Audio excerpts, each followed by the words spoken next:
Bismillahirrahmanirrahim. Assalamualaikum warahmatullahi ta'ala wabarakatuh. Alhamdulillahi rabbil alamin. Alladhi khalaqas samawati wal arda wa ja'ala adh-dhulumati wan nur. Thumma alladhina kafaru bi rabbihim ya'dilun. Ashhadu an la ilaha illallah wahdahu la sharika lah. Wa ashhadu anna Muhammadan 'abduhu wa rasuluhu alladhi la nabiyya ba'd. Allahumma fasalli wa sallim ala habibina wa syafi'ina wa maulana Muhammadin wa ala alihi wa ashabihi at-tabi'in wa man tabi'ahum bi ihsanin ila yaumiddin amma ba'd. Faqad qala Allah ta'ala fi kitabihil karim. A'udzu billahi as-sami'il 'alim minasy syaithanir rajim. Ya ayyuhalladzina amanu taqullaha wal tanzur nafsum ma qaddamat lighad wattaqullaha innallaha khabirum bima ta'malun. وقال رسول الله صلى الله عليه وسلم والذي نفسي بيده لتأمرن بالمعروف ولتنهون عن المنكر أو لا يشركون الله أن يبعث عليكم عذابا ثم تدعونه فلا يستجاب لكم أو كما قال رسول صلى الله عليه وسلم نبي الكريم.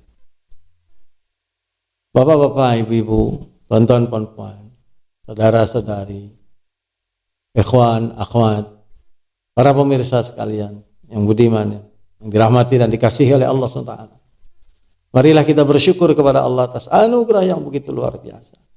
Salah satunya kita masih diberi izin oleh Allah SWT untuk bermuajahah di dalam kajian kita, untuk berkongsi syarah kitab Al-Hikam yang ditulis oleh Imam Ibn Athaillah As-Sakandari rahimahullah, yang merupakan tulisan yang banyak memberikan kepada kita panduan tuntunan bagaimana kita membersihkan hati dalam rangka untuk mendekatkan diri kepada Allah SWT. Pada kesempatan ini kita masuk dalam hikmah yang keenam berkaitan dengan pengertian doa sebagaimana yang diungkapkan oleh Syekh Ibn Athaillah sendiri. La yakun ta'khuru amadil 'ata ma'al ilhahi fid du'a mujiban liya'sika fahuwa dhamina laka al-ijabah fima yakhtaruhu laka la fima takhtaru li nafsi wala fil waqti alladhi yuridu la fil waqti alladhi turid. Yang artinya, janganlah karena keterlambatan waktu pemberian Tuhan kepada kamu, padahal kamu telah bersungguh-sungguh di dalam berdoa, membuat kamu berputus asa. Sebab Allah Subhanahu wa taala menjamin untuk menerima semua doa menurut apa yang dipilihkannya untukmu, tidak menurut kehendakmu. Dan pada waktu yang telah ditentukannya, tidak pada waktu sebagaimana yang kamu tentukan. Tuan-tuan, puan-puan, Bapak Ibu hadirin sekalian, apabila kita ingin mendapatkan sesuatu, apakah sesuatu itu bersifat duniawi ataupun ukhrawi, maka kita akan berusaha untuk bersungguh-sungguh memperolehnya. Jika usaha kita tidak mampu memperoleh, maka kita akan meminta pertolongan kepada orang-orang yang kita anggap memiliki kemampuan dan juga kekuasaan untuk memberikannya.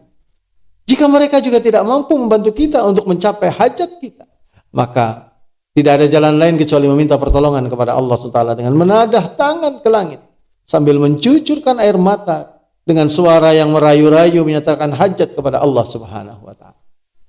Apabila hajat kita belum tercapai, maka selagi itulah kita akan terus dengan sepenuh hati memohon kepadanya.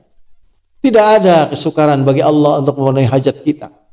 Seandainya dia memberi karunia kepada kita dengan semua khazanah yang ada di langit dan di bumi, maka pemberiannya tidak akan sedikit pun mengurangi kekayaan yang dimiliki. Seandainya Allah Subhanahu wa taala menahan untuk memberi, maka tindakan tersebut tidak sedikit pun menambah kekayaan dan kemuliaannya. Jadi dalam soal memberi atau menahan, tidak sedikit pun memberikan pengaruh kepada ketuhanan Allah Subhanahu wa taala. Ketuhanannya adalah mutlak. Tidak sedikit pun terikat dengan kehendak, doa, dan perbuatan hamba-hamba. Di dalam surah Ibrahim ayat yang ke-27, di ujung ayat itu Allah SWT berfirman, A'udzubillahi minasyaitonir rajim. Wa yaf'alullahu ma yasha. Yang artinya, dan Allah berkuasa melakukan apa saja yang dia kehendaki. Juga di dalam surah Al-Baqarah ayat 116, ujung ayat itu Allah berfirman, Kullun lahu qanitun. Yang artinya semuanya itu tunduk di bawah kekuasaannya. Demikian juga di dalam surah Al-Anbiya ayat 23 Allah SWT berfirman, La yus'alu amma yaf'al wa hum yus'alun. Yang artinya Dia tidak boleh ditanya tentang apa yang dia lakukan. Sedang mereka lah, yaitu para makhluk lah yang akan ditanyanya kelak oleh Allah SWT. Kemudian di dalam hadis qudsi, Rasulullah SAW menyampaikan dalam riwayat yang panjang, Allah Subhanahu wa taala berfirman sebagaimana yang dimaksud.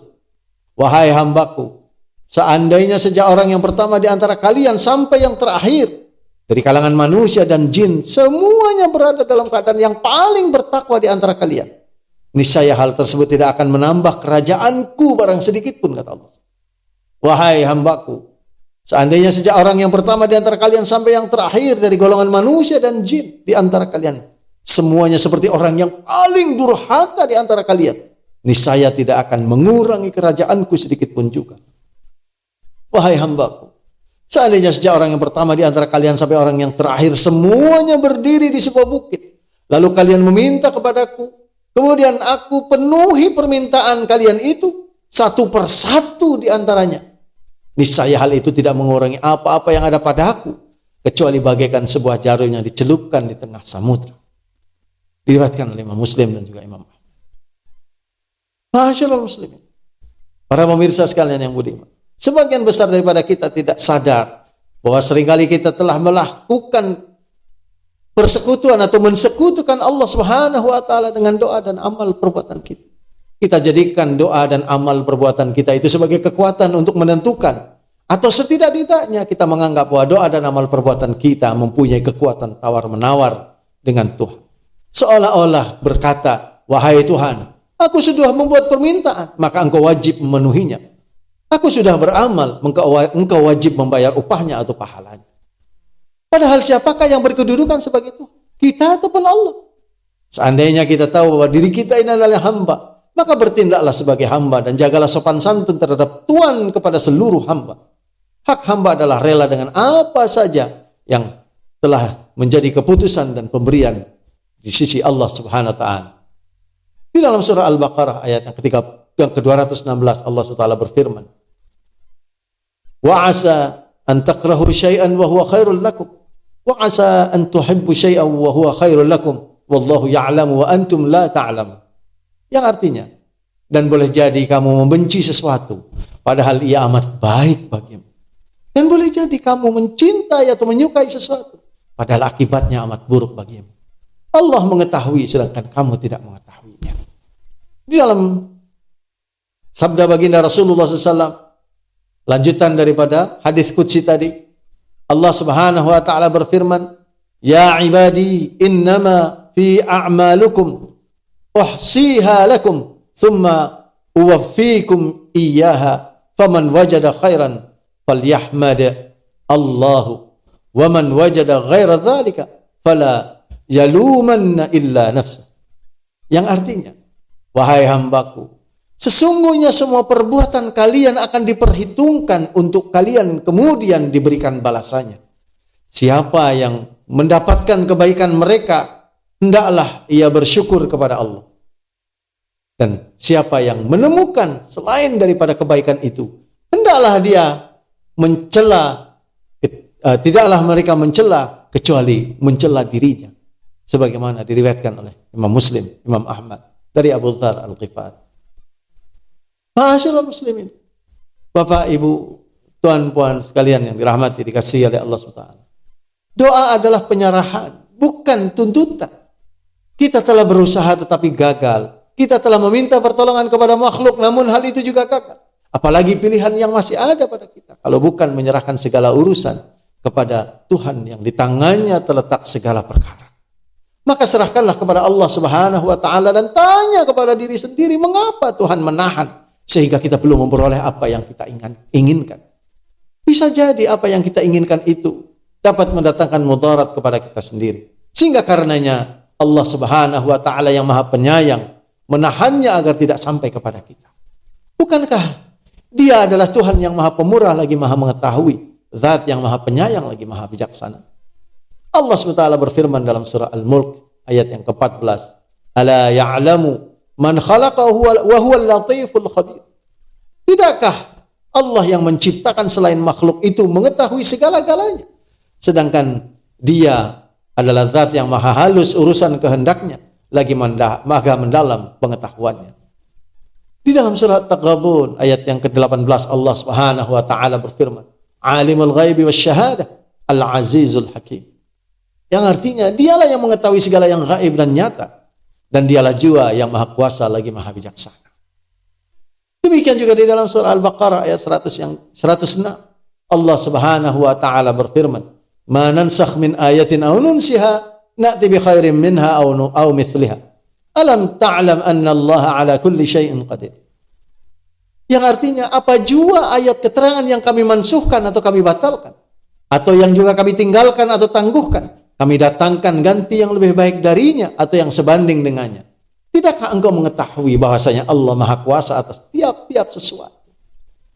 Tuan-tuan, Bapak Ibu hadirin sekalian, para pemirsa yang budiman, Allah Subhanahu wa taala yang maha halus, maha terperinci, maha mengetahui, termasuk mengetahui yang gaib dan yang nyata. Allah yang bersifat demikian itu menentukan buat dirinya sendiri apa saja yang dia mansuhkan dan digantikannya dengan yang lebih baik atau yang sama baiknya. Dia dapat berbuat sedemikian karena dia tidak bersekutu dengan siapapun dan dia maha berkuasa. Seorang hamba senantiasa berhajat untuk mendapatkan pertolongan Allah. Apa yang diinginkannya disampaikan kepada Allah SWT. Semakin banyak keinginannya, maka semakin banyak doa yang disampaikannya kepada Tuhan. Kadang-kadang terjadi satu permintaan yang berlawanan dengan permintaan yang lain. Atau satu permintaan itu menghalangi permintaan yang lain. Manusia hanya melihat pada satu doa. Sedangkan Allah Subhanahu wa ta'ala, ma'asyiral muslimin, menerima kedatangan semua doa-doa. Walaupun hanya dari seorang manusia. Apatah lagi seluruh manusia dan makhluk. Manusia dikuasai oleh kalbu, maka jiwanya akan senantiasa berbolak-balik. Dan keinginan serta hajatnya juga tidak tetap. Sedangkan Tuhan yang menguasai segala perkara, kekal tidak berubah-ubah. Manusia yang telah meminta satu kebaikan, dapat juga meminta sesuatu yang tidak baik atau kurang baik. Sedangkan Tuhan yang menentukan, dia akan memberikan yang terbaik kepada hambanya. Tidak berubah kehendak. Dialah Allah Subhanahu wa taala yang maha baik, telah menetapkan segala kebaikan untuk dirinya. Sebagaimana disampaikan di dalam surah Al-An'am ayat yang ke-12, Allah SWT berfirman, "A'udzubillahi minasyaitonir rajim. Qul liman ma fis samawati wal ard, qul lillah, kataba ala nafsihi ar-rahmah." Yang artinya, bertanyalah wahai Muhammad, hak milik siapakah segala yang ada di langit dan di bumi? Maka katakanlah, semuanya itu adalah milik Allah. Dialah yang telah menetapkan atas dirinya untuk memberikan rahmat. Bapak Ibu hadirin sekalian, manusia diperintahkan oleh Allah untuk berdoa karena Allah mengetahui hajat manusia terhadap dirinya. Manusia memerlukan karunia dan kasih sayangnya untuk dapat hidup dengan baik, damai dan sejahtera. Manusia juga memerlukan bantuan dan limpahan anugerahnya untuk dapat menyelesaikan berbagai persoalan dalam hidupnya. Allah Subhanahu wa taala berfirman di dalam surah Al-Ghafir ayat 60. Wa qala rabbukum ud'uni astajib lakum innal ladzina yastakbiruna an ibadati sayadkhuluna jahannama dakhiri. Yang artinya, dan Tuhanmu berfirman, berdoalah kepadaku niscaya akan kuperkenankan bagimu. Sesungguhnya orang-orang yang menyombongkan diri dari menyembahku akan masuk neraka jahanam dalam keadaan terhina-dina. Oleh karena itu orang beriman, sebagaimana diajarkan oleh Rasulullah SAW, akan senantiasa berdoa, Rabbana atina fid dunya hasanah wa fil akhirati hasanah wa qina adzaban nar. Yang artinya, wahai Tuhan kami, berilah kami kebaikan di dunia dan kebaikan di akhirat, dan peliharalah kami dari azab api neraka. Sebagaimana difirmankan oleh Allah dalam surah Al-Baqarah ayat 201. Bapak Ibu hadirin sekalian, hamba yang mendapat rahmat dari Allah Subhanahu wa taala, diterima doa tersebut di atas, dan doa itu kemudian menjadi induk dari segala doa-doanya. Doa yang telah diterima oleh Allah SWT menyaring doa-doa yang lain.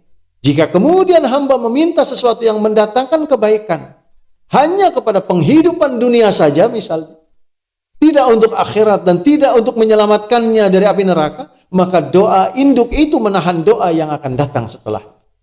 Hamba dipelihara oleh Allah agar didatangi oleh sesuatu yang menggerakkannya ke arah yang ditunjukkan oleh doa induk itu. Jika permintaannya sesuai dengan doa induk itu, maka dia dimudahkan untuk mendapatkan apa yang dimintanya. Diriwayatkan dari Anas radhiyallahu an, dia berkata Rasulullah sallallahu alaihi wasallam banyak berdoa dengan kalimat tadi sebagaimana diriwayatkan. Kana Rasulullah sallallahu alaihi wasallam yaqul, Rabbana atina fid dunya hasanah wa fil akhirati hasanah wa qina adzabannar. Yang artinya, ya Allah, Rabb kami, berikanlah kepada kami kebaikan di dunia dan juga kebaikan di akhirat, dan jagalah kami dari siksa api neraka. Sebagaimana diriwayatkan oleh Imam Muslim, Imam Bukhari, Abu Daud, At-Tirmidzi, Imam Ahmad, dan juga Al-Baihaqi.